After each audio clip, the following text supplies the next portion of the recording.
எதனால் இந்த சரஸ்வதியை பற்றிய உரையாடல் திருப்பி வந்ததுன்னு கேட்டிங்கன்னா, அவர் என்ன சொல்றாரு, இங்கே ஒரு பெரிய நகர நாகரிகம் இருந்தது, ஹரப்பா மொஹஞ்சதாரோ.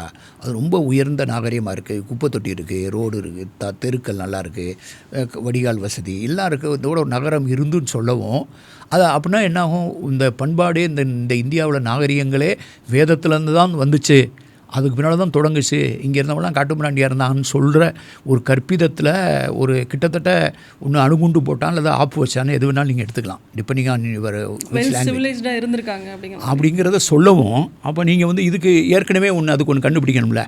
அப்போ அந்த நதியே அதை தான் வேதம் சரஸ்வதின்னு சொன்னிச்சு அப்படின்னா அந்த நதியை எங்கேயா காணோம் அப்படின்னு சொன்ன மாதிரி, இது மாதிரி தான் வடிவேல் படத்தில் கிணத்த காணுன்னு சொன்னது மாதிரி அதை காணாமல் போன நதிங்கும்போது அதுக்கு ஒரு இப்போ இருக்கக்கூடிய ஹக்ரான்னு ஒரு நதி இருக்குது. அது ஹரியானா, பஞ்சாப், ஹரியானா, ராஜஸ்தானில் திடீர்னு தார் பாலைவனத்தில் மறைஞ்சு போயிடும்.